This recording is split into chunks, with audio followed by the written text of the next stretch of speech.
Impensável ver o Flamengo jogar na minha cabeça num estádio para 18 mil pessoas sem encher.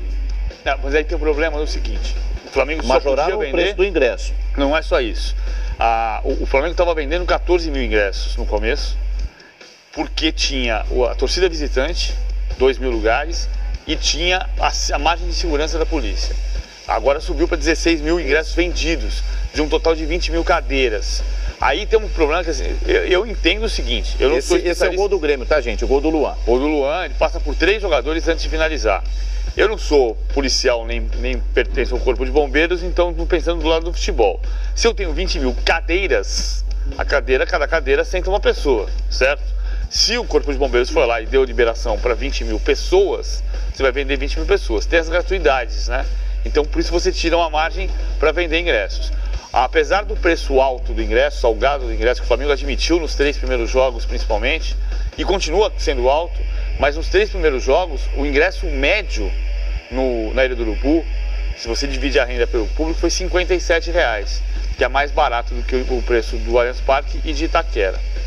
Bom, daqui a pouquinho a classificação atualizada do campeonato após a 13ª rodada, ainda que tenhamos um jogo em andamento, repito, Avaí 1, Coritiba 2. Ricardo Lai, Ilha do Urubu, boa noite para você, companheiro, tudo bem?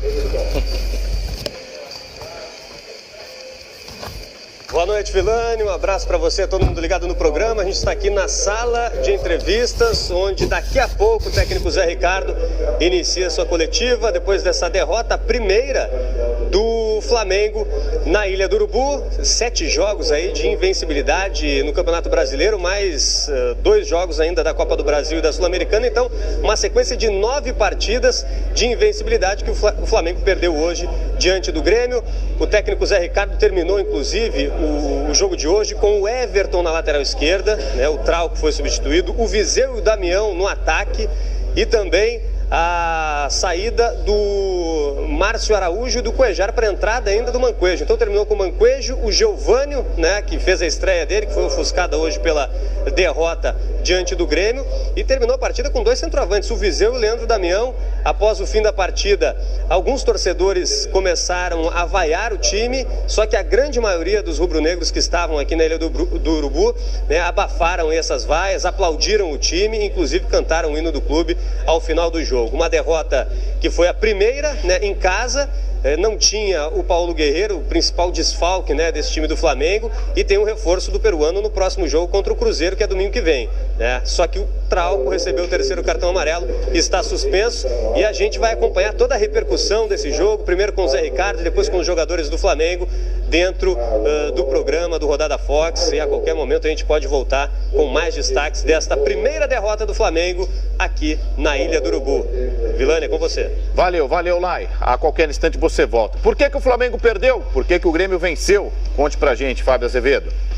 O Grêmio partiu para cima do Flamengo, mesmo com a proposta, com jogadores diferenciados em relação ao time titular. Alguns foram poupados. O Everton, por exemplo, estava no banco, né? Ele começou no banco. Mas esse menino, esse Luan, ele é diferenciado, realmente. Houve um erro na marcação, a gente vê no lance do gol do Márcio Araújo com o Cuejar. Tem muito torcedor nas redes sociais já mandando mensagem: pô, o Márcio Araújo atrapalhou o Cuejar. Foi uma proposta do Flamengo, por ter um time rápido pela frente, colocar 2 homens plantados, né? O Cuejar e o Márcio Araújo. Eles erraram ali, principalmente o Márcio Araújo atrapalhando realmente o Cuejar. Mas tem uma capacidade técnica que deve ser levada em consideração do Luan.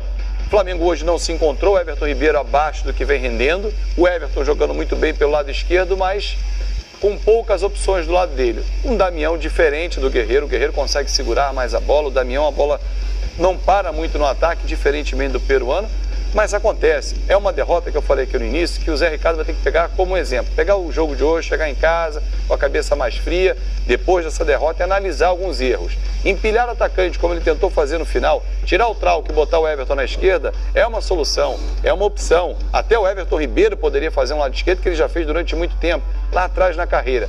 Mas empilhar atacante e botar Viseu, botar o Damião, botar Geovânio, não quer dizer que ele vai ser ofensivo. A bola começou a viajar muito, aqueles cruzamentos, jogando bola para a área, era um cruzamento buscando alguém na área. E aí o Flamengo entrou no desespero, o torcedor ficou aborrecido, vaiou, tem todo o direito, a maioria apoiou, porque foi um tropeço, mas tem muito campeonato pela frente. Eu discordo, eu respeito, mas acho que o campeonato não acabou. Mesmo com essa derrota do Flamengo, o Grêmio está vivo, o Corinthians vai tropeçar ainda. Claro que a distância que o Corinthians abre é uma distância considerável e nunca vista numa era de pontos corridos, né? Eu fazia uma conta com o PVC antes do programa. Nunca houve um vice-campeão com 73 pontos na tabela. Então, se a gente tiver como meta 73 pontos para uma equipe ser campeã, né? O Corinthians vai precisar de pouco mais de 52, quase, até menos, um pouquinho menos de 52% de aproveitamento dos pontos. Hoje tem mais de 89 para ser campeão. PVC, a vantagem do líder sobe de 9 para 10 pontos nesta rodada. Quer dizer, ela sobe rodada a rodada. Fábio Azevedo, acho que tem campeonato ainda. Dá pé? Eu diria que ela caiu de 12 para 10. Era 12 pro Santos, não, mas agora ela sobe para 10. É porque o Corinthians jogou ontem, mas né? se considerar que o Flamengo ia vencer, aí ela ia para 9. Não, na rodada anterior, no fechamento da rodada anterior, eram 7. A distância era de 9 pontos. Era de 9. No segundo colocado. Aí o Corinthians venceu e abriu para 12. Do primeiro para o segundo. Que é a maior vantagem que já se construiu nessa história. Eu falei essa semana no expediente. Eu procurei na França, na Itália, na Alemanha, uma diferença tão larga em tão pouco tempo. Eu fui achar na França em 2008. O Lyon abriu 10 pontos na 12ª rodada. E foi campeão. Foi heptacampeão. Agora, eu também uso um outro parâmetro, que é uma régua. Que não quer dizer que vai ser assim, de novo. Claro. 12 pontos. 12 pontos foi a maior diferença que um campeão retirou para ser campeão. Que foi o Flamengo de 2009. Tinha 12 pontos a menos do que o Palmeiras líder. Ele estava em 11º lugar na 23ª rodada.